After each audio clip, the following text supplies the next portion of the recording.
नमस्कार, मैं doctor Mukesh Kumar Sharma, associate professor in zoology, SPC government college Ajmer.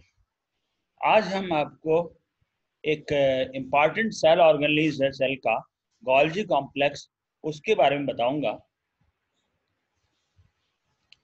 तो सबसे पहले बात, गोल्जी कॉम्प्लेक्स होता क्या है। यदि हम इंट्रोडक्शन में देखें तो गोल्जी अपरेटस भी इसको कहते हैं।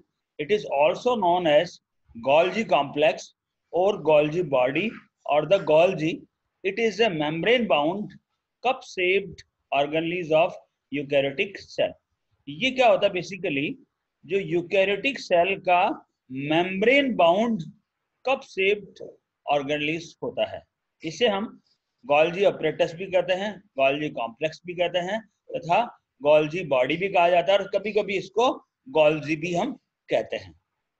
It has groups of flattened disc-like structure located in the cytoplasm next to the endoplasmic reticulum and near the nucleus।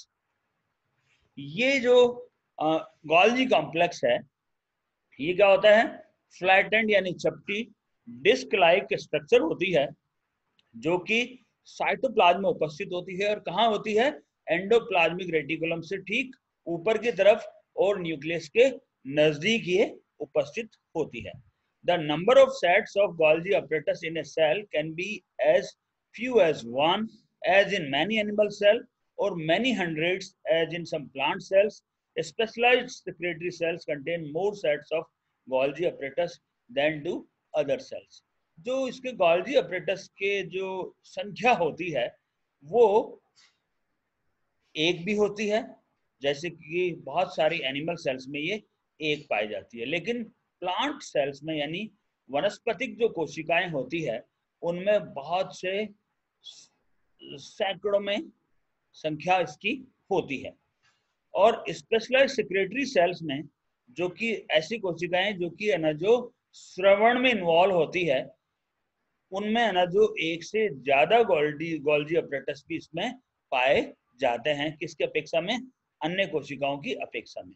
The Golgi apparatus is responsible for transporting, modifying and packaging proteins and lipids into vesicles for delivery to targeted destination. ये जो Golgi apparatus होता है ना, ये responsible किसके लिए होता है, ट्रांसपोर्ट के लिए, मॉडिफिकेशन के लिए तथा पैकेजिंग के लिए। किसकी, प्रोटीन्स तथा लिपिड्स के। अर्थात क्या है कि ये जो गोल्जी अपरेटस है, ये प्रोटीन्स तथा लिपिड्स के ट्रांसपोर्टेशन, मॉडिफिकेशन तथा पैकेजिंग के लिए रेस्पॉन्सिबल होता है।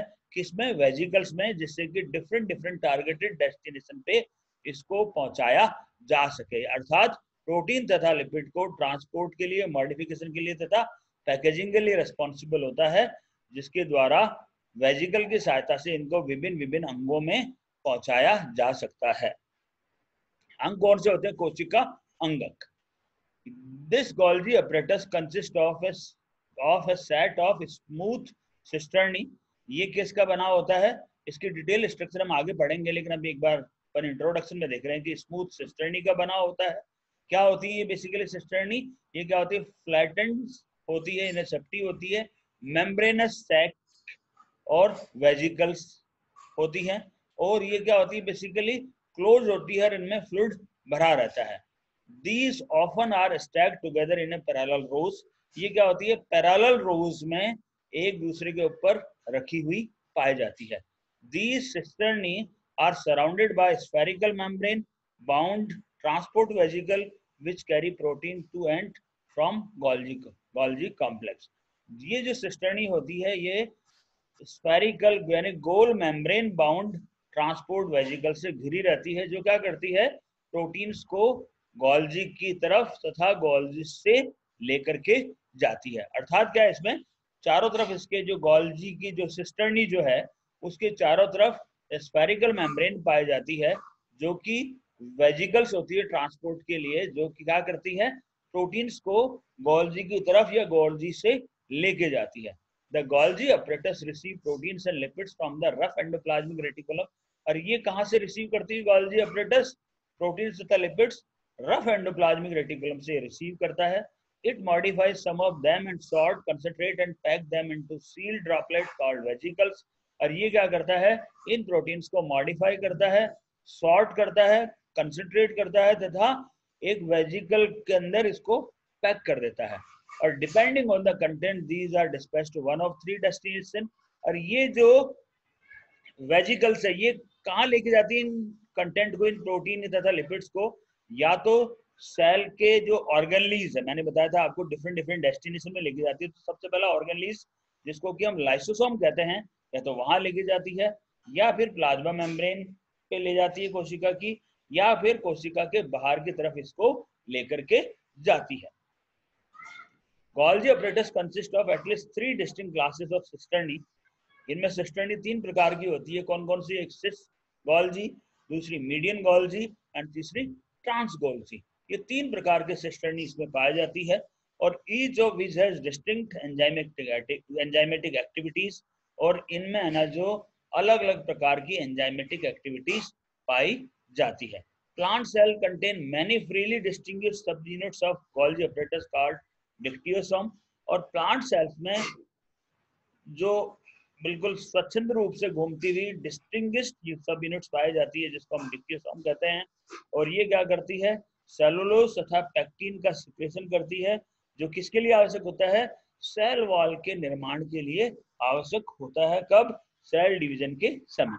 अर्थात जो प्लांट सेल में क्या करती है, डिक्टियोसोम है ना, जो क्या करती है, सेलुलोज तथा पेक्टिन को सिक्रेट करती है, और जिसका काम को क्या होता है, सेल वॉल का निर्माण का काम होता है सेल डिवीजन के समय।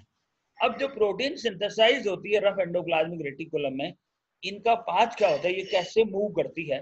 तो सबसे पहले रफ एंडोप्लाज्मिक रेटिकुलम से प्रोटीन आई, वो सिस गोल्जी पे आई, सिस से मीडियन गोल्जी पे आई, और मीडियन गोल्जी से ट्रांस गोल्जी पे आई। जैसे मैंने बताया आपको 3 प्रकार के सिस्टर्नी है। जैसे जो 3 प्रकार के सिस्टर्नी में कौन कौन सी? Cis Golgi, median Golgi and trans Golgi. इसी क्रम में क्या हो रहा है, रफ एंडोप्लाज्मिक रेटिकुलम से प्रोटीन आ रही है सिस गोल्जी पे, मीडियन गोल्जी पे और ट्रांस गोल्जी पे। इसके बाद में ये कहाँ आ जाती है? सिक्रेटरी वेजिकल्स पे आ जाती है, फिर लाइसोसोम अथवा पेरोक्सिसोम पे, या फिर कॉर्टिकल ग्रेन्यूल्स ऑफ एग, यानी एग फॉर्मेशन के समय जो कॉर्टिकल ग्रेन्यूल्स बनते हैं उसमें ये प्रोटीन अथवा लिपिड्स आ सकती है। तो रफ एंडोप्लाज्मिक रेटिकुलम से प्रोटीन कहाँ है? सिस गोल्जी पे आई, सिस गोल्जी से आपके मीडियन गोल्जी पे आई, मीडियन गोल्जी से ट्रांस गोल्जी पे आई, ट्रांस गोल्जी से या डिफरेंट डिफरेंट सेल ऑर्गेनलीज जैसे कि सिक्रेटरी वेजिकल्स भी हो सकती है, लाइसोसोम भी हो सकता है, पेरोक्सिसोम भी हो सकता है, अथवा कॉर्टिकल ग्रेन्यूल्स ऑफ एग भी इसमें हो सकता है। ये हम यदि स्ट्रक्चर देखें इसकी, देखिए आप ऐसे, ये तो यहाँ पे तो क्या है आपकी, ये देखो ये रफ एंडोप्लाज्मिक रेटिकुलम आया, यहाँ से है ना जो वेजिकल्स आई, और यहाँ पे कहाँ आएगा आपके? गोल्जी कॉम्प्लेक्स में आई। किस वाले गोल्जी कॉम्प्लेक्स पे? आपके यहाँ पे सिस वाले पे आई, सिस से फिर मीडियन पे आई, ये मीडियन है, पहला ऊपर वाला सिस, फिर ये मीडियन गोल्जी आ गया, और ये आपका लास्ट वाला ट्रांस गोल्जी आ गया। तो इसमें क्या हुआ आपका कि रफ एंडोप्लाज्मिक रेटिकुलम से सिस गोल्जी पे, सिस गोल्जी से मीडियन गोल्जी पे, और मीडियन गोल्जी से ट्रांस गोल्जी पे। और उसके बाद में प्लाज्मा मेम्ब्रेन पे आ सकती है, सिक्रेट हो सकती है, लाइसोसोम में आ सकती है, पेरोक्सिसोम में आ सकती है, फिर एंडोसोम में यहाँ से प्रोटीन, रफ एंडोप्लाज्मिक रेटिकुलम से जो प्रोटीन बनी थी, या फिर अपन कहते हैं लिपिड्स जो बना था, वो कहाँ आ गया? आपके प्लाज्मा मेम्ब्रेन में, सिक्रीशंस में, एंडोसोम्स में तथा लाइसोसोम में ये आ जाता है। अब इसकी डिस्कवरी कैसे हुई? बेसिकली डिस्कवरी में यदि हम देखें तो एक इटालियन न्यूरोलॉजिस्ट था कैमिलो गोल्जी, ये थोड़ा सा मिसप्रिंट हो गया, ये 1843 है। इसने 1873 में एक टेक्निक डिस्कवर की, टेक्निक डिस्कवर तथा डेवलप की। वो क्या थी? Silver chromate method. ये क्या करता था? नर्व सेल की स्टडी कर रहा था, और नर्व सेल की स्टडी करने के लिए ये एक बेसिकली स्टैनिंग टेक्निक थी, इसको उसने ये डिस्कवर किया। और इसके बेस पे उसने क्या किया, एक नया ना जो फील्ड बनाया साइंटिफिक इंक्वायरी का, जिसको कहा अपन उसने न्यूरोमॉर्फोलॉजी, यानी सिल्वर क्रोमेट मेथड उसने डेवलप किया, जिसको कहा उसने, क्योंकि इटालियन था तो उसका नाम था ला रियोजियन नेरा, इसका नाम था सिल्वर क्रोमेट मेथड का। और इस टेक्निक को उसने न्यूरोमॉर्फोलॉजी कहा। और ये एक इटालियन न्यूरोलॉजिस्ट था जिसने क्या किया, बेसिकली इस टेक्निक को बनाया, सिल्वर क्रोमेट मेथड को पहले।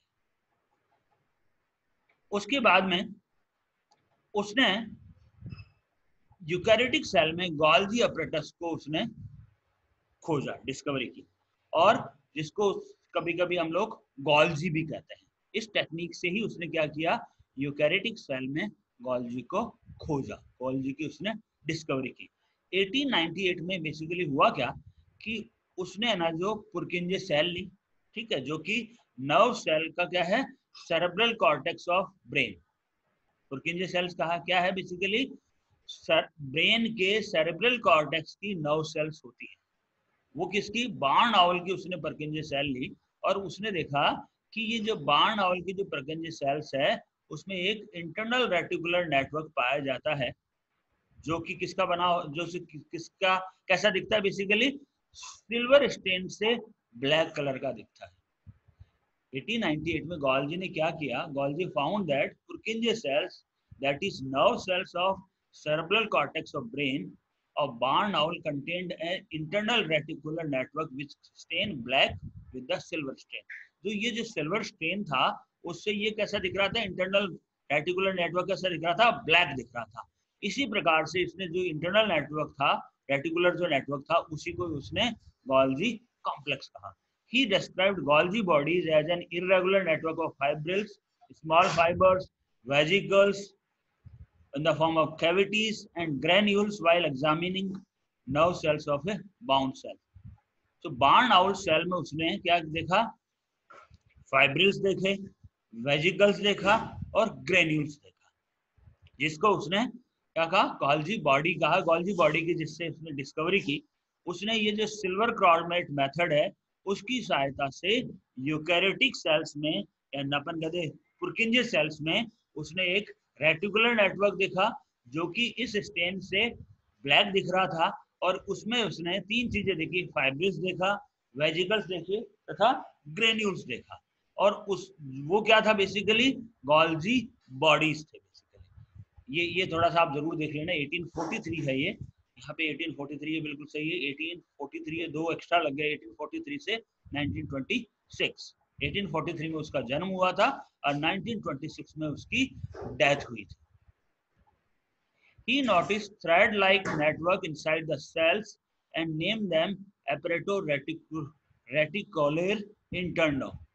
यानी क्या नाम था उसका, इंटरनल रेटिकुलर अपरेटस। उसने क्या देखा, थ्रेड लाइक नेटवर्क देखा इन सेल के अंदर, और उसको उसे इटालियन में कहा अपरेटो रेटिकुलर इंटरनो, यानी means internal reticular apparatus। Recognizing them to be a unique cellular component, he presented his discovery before the Medical Surgical Society of Pavia in April 1898। पेविया university में था, इसकी एक मेडिकल सर्जिकल सोसाइटी थी, उसके अंदर उसने ये जो डिस्कवरी थी उसको उसने पब्लिश किया, और इसने कहा ये एक इंपॉर्टेंट सेलुलर कंपोनेंट है जो कैसा दिखता है, इंटरनल रेटिकुलर अपरेटस की तरह ये दिखता है। In the 1950s, however, when the electron microscope came into the use, the existence of the Golgi apparatus was confirmed। Electron microscope की डिस्कवरी के बाद में, जो कि 1950 में हुई थी, इस गोल्जी अपरेटस का पता चला। Due to their presumed high lipid content, Golgi apparatus were called lipochondria. इसके अंदर हाई लिपिड कंटेंट होने से इसको लिपोकॉन्ड्रिया भी कहा गया, जो बेकर ने कहा। Since originally these were known to be network, they were also called dictyosome। क्योंकि जब इनको नेटवर्क की तरह देखा गया तो इसको डिक्टियोसोम भी कहा। और करंटली इसको the term Golgi apparatus is more prevalent one than many other names such as Golgi complex, Golgiosome, Golgi bodies, Golgi material, Golgi membrane। इस नाम से भी जाना जाता है, लेकिन हम लोग इसको अभी Golgi apparatus के नाम से ही इसको जानते हैं।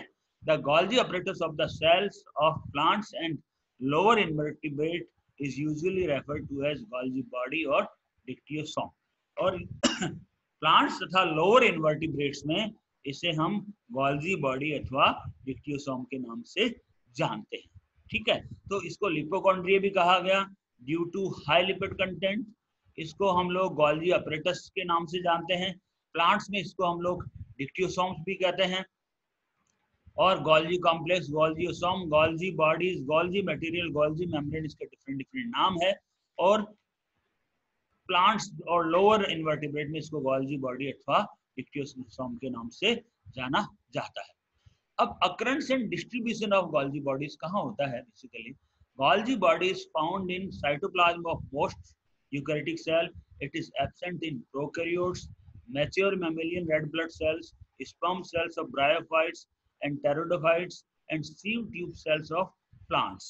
So basically ये मोस्ट यूकैरियोटिक सेल्स में पाया जाता है, प्रोकैरियोट्स में एब्सेंट होता है. इसके साथ साथ में ये mature red blood sales, sperm cells bryophytes की, टेरिडोफाइट्स की स्पर्म सेल्स तथा sieve tube cells of plants में ये एब्सेंट होता है. Generally in secretory cells, a large single Golgi body is found to be located in between the nucleus and cell membrane, such as thyroid cells, pancreatic acinar cells, intestinal mucosal cells. जो secretory cells है, उसमें एक large single Golgi body भी पाया जाता है. कहाँ पे? न्यूक्लियस तथा सेल मेम्ब्रेन के बीच में. और वो कौन सी होती है? थायराइड सेल्स हो सकती है, secretory cells, pancreatic acinar cells हो सकती है और intestinal mucosal cells हो सकती है. On the other hand, in liver cells, nerve cells and various cells of invertebrates and plants, more than one Golgi bodies are present that remain scattered in the cytoplasm. Animal cells tend to have fewer and large Golgi body. Paramoeba species has 2 Golgi apparatuses, and nerve cells, liver cells and chordate oocytes have multiple Golgi apparatuses. There have been about 50 of them in the liver cells. In different cells में different number पाए जाते हैं. जैसे कि पैरामीबिया में 2 Golgi apparatus पाए जाते हैं, nerve cells, liver cells and chordate oocytes में मल्टीपल गोल्जी अपरेटस पाए जाते हैं और लीवर सेल्स में लगभग 50 गोल्जी अपरेटस पाए जाते हैं. Plant cell contains several small Golgi complexes until known as dictyosomes. In plant cells, dictyosome may make cellulose and the vesicle associated with them may deliver the cellulose to be deposited in the cell wall.